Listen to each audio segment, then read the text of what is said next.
Blacklist, given the Nautilus is already banned away, they could go in for Alistar or Galio. Nevertheless, one of these champions will be left open. So KT.RY has to pivot themselves into another perspective, which I do love. Varus being removed from Golden Kite, but the performance that Golden Kite has proven us coming into the early games that we've had in the series, it is a respectable ban. And this is also like 5 bans on the top side if you consider an Aatrox or the Aatrox as a top laner. Oh, they're forcing Rattel to play the Garen. That's already a win in my book, right? Like if you are G2 Blacklist, that's checkmate. And the thing is, there are recent changes onto the Garen, so if the Dash and Justice did not connect given of the range distance or the stasis or whatever the fact happened coming through that ultimate, a 5-second cooldown will happen. So it's really good given the execution possibility that the WRL does have, and given the player that will play it, it's too good. And right now, G2 Blacklist will opt to go in for the OGs from what we've seen drop playing set lock in. Wow, a double marks on composition to again punish this Garen pickup, which is going to force to just tank and be the pressure absorber for the side of KT.RY. They have to answer fire with fire, and they will be going for the Ezreal and Corki double marksman composition. Then again, this is going to be a very different game number 5 here, Infinity, because Garen for Rattel. When was the last time? When was the last time that we saw Rattel being forced to play the Garen? This is because G2 Blacklist invested like all bans on the top side, leaving Rattel to play the Garen. Ages ago. Definitely ages ago. We haven't seen Garen for such a long time. Yeah. Considering how the top lane generally over the past months has been revolving around the likes of Camille, the Gwen with Rattel. Well, it's a Rattel exclusive, but regardless, Camille, Fiora, Jax, and even the likes of Renekton being played out. And Garen, you know what, is something that I definitely do love coming into fray. Yeah, it was what's the necessary adjustment. And just to answer our question here, Infinity, right? Like the Garen was never picked up by Rattel all throughout Season 2's group stages. So this is the first time that we will be playing it. And yeah, sure, right? Like Rattel can play anything, especially the Garen. Garen is one of the easiest champions to play, but it's about his impact. It's sure, right? Like you do have the silence, you do have the Dash and Justice, you also can serve as a tank.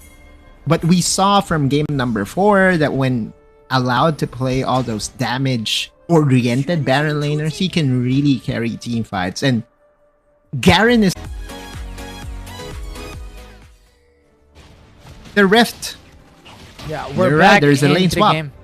Yeah, it's interesting because it's been quite a bit from when we've last seen a lane swap happen. And Rattel now being cornered as well by 3 members is not a good sight, as that will be KT.RY who got the first blood. But KT.RY, Rattel turned things around, got to follow through as well. So that's the second kill of the game. That's a botched tower dive, and Rattel still standing strong. Okay, finally. Too much investment though. Yeah, exactly, and that was pretty much the best outcome possible for KT.RY. That was also a solo kill in the mid lane. Let's look at what happened here. We kind of missed this part, but Aaron lost to Luna in a 1v1. That exhaust and the Godling gun plus the Valkyrie was not expected here by Aaron, and that's a solo kill in the mid lane. And all of a sudden, KT.RY again is able to find himself in a very good advantage. Yeah, they are currently already on a massive lead to set to say. Now they have a 1k gold lead in 2 minutes, and in the overall gist of things, that's really minute, right? But having these amounts of leads, especially if it comes into 2k gold lead, it will really net them a huge and massive advantage, especially going into the first objectives that we had. And this is the bigger problem for G2 Blacklist right now. KT.RY is enjoying a very good lead here in the mid lane, and pretty much the balance is no longer in the favor of G2 Blacklist. And now finally we go back to the standard laning phase, but Draw going for the engage here. Very low already. Has to retreat.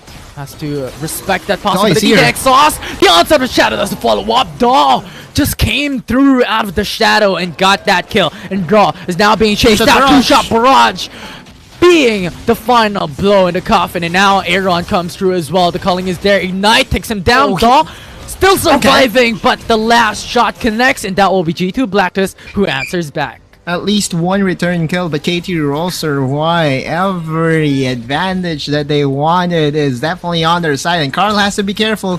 Rattel is already level 6. Level 5 already for Carl as well, exact moment, but looking back at that replay, how KT.RY played that very methodically. Yeah, the engage was from Zero, and then immediately Draw was there to respond, but they did not expect the Hecarim by Daw to be in the perfect opportunity to go and get that onslaught of shadows onto 2.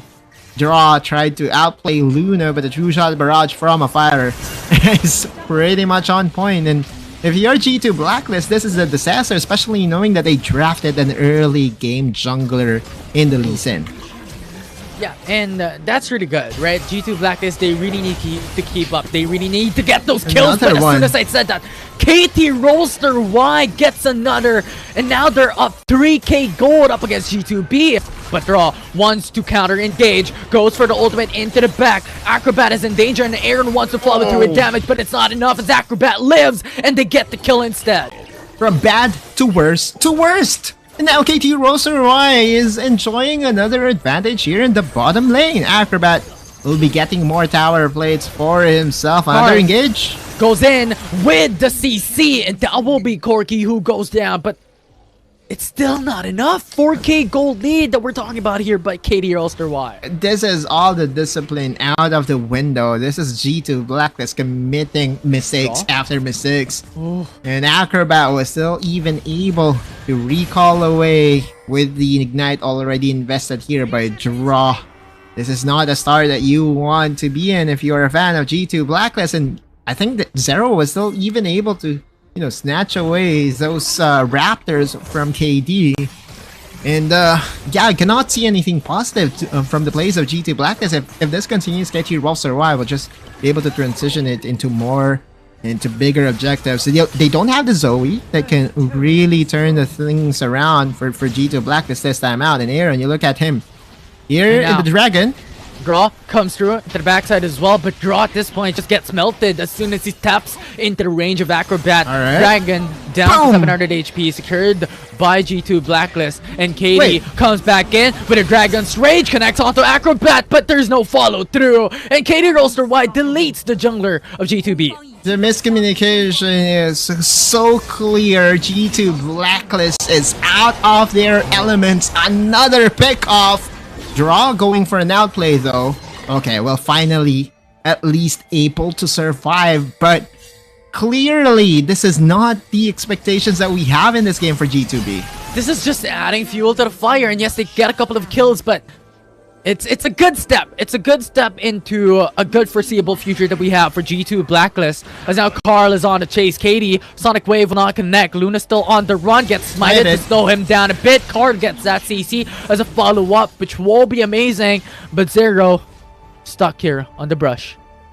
5k gold lead. Draw goes for the engage against Zero. Ignite already used up onto Zero. Draw counters it out, and now Zero just gets erased. Daw will be the only one left standing coming into the bottom lane, but G2 Blacklist, when it comes to HP bars, are already down low.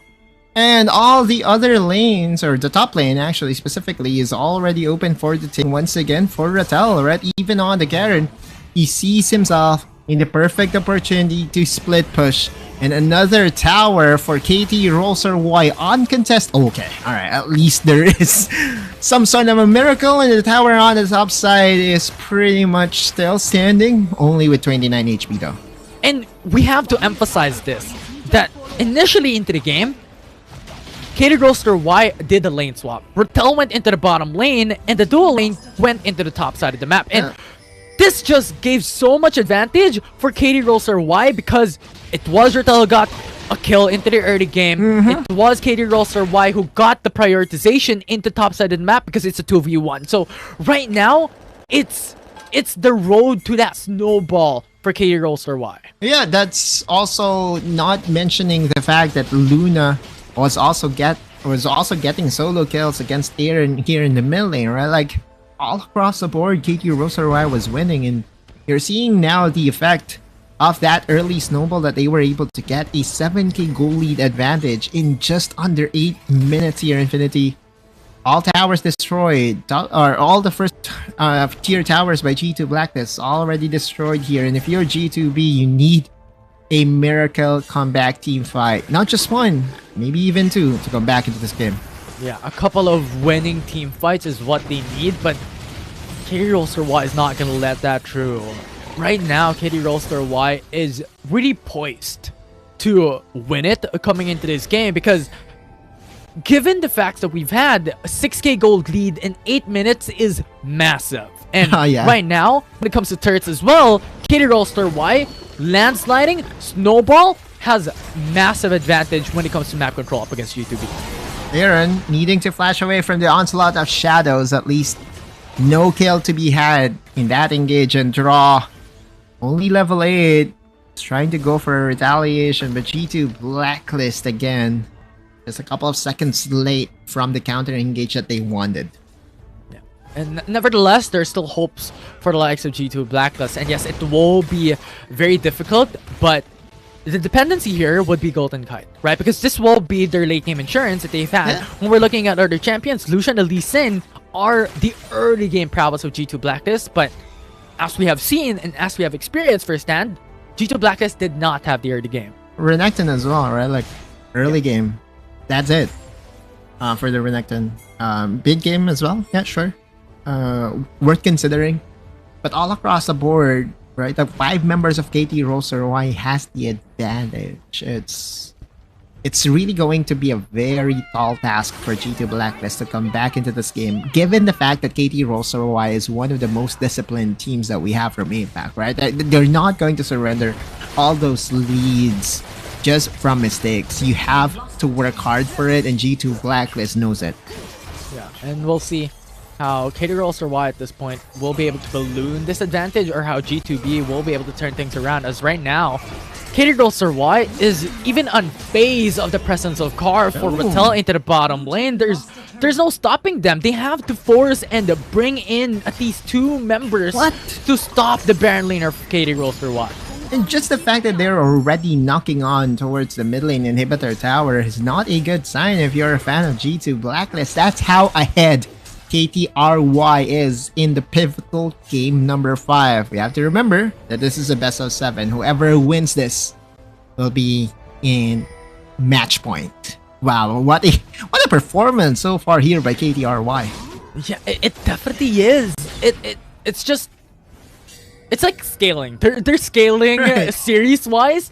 I mean, coming into the game number 1, G2 Blacklist has one of the most cleanest games out of the whole Wild Rift Esports Season 2. And right now, KT.RY is like every single game they're improving. Yeah.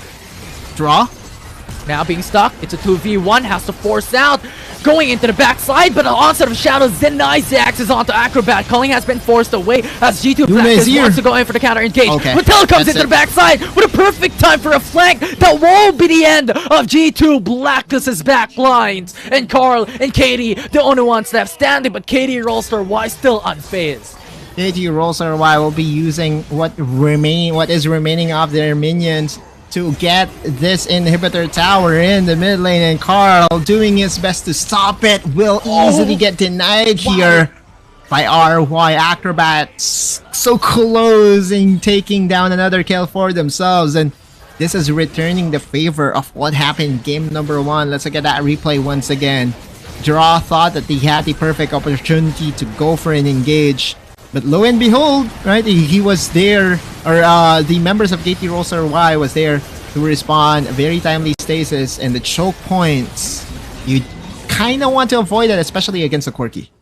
Yeah, and the link of crowd controls for KT.RY was something to behold as well.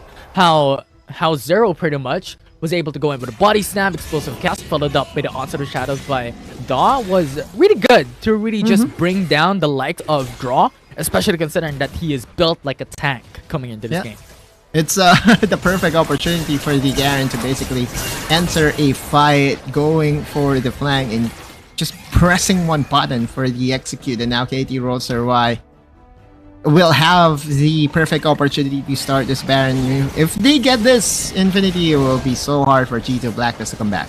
Yeah, and despite that, there's no jungler available coming into this. But right now, good delay coming from G2 Blacklist. Draw forces out the Gargoyle Answer to buy time. But Onslaught of Shadow just pins out. They run, and Golden Kite follows up. And this 3 members for G2B gets a raise. KD will be the target coming from KT.RY, because if they remove the jungler, a free Baron will be opened up. KT.RY still on the chase here as 3 of the members goes into the mid lane as KD will be chased down by Daw as well. Nexus will be open and KT.RY is looking to end the game. It's the 3rd game. It's a 3rd win that they will receive, and KT.RY is on match point.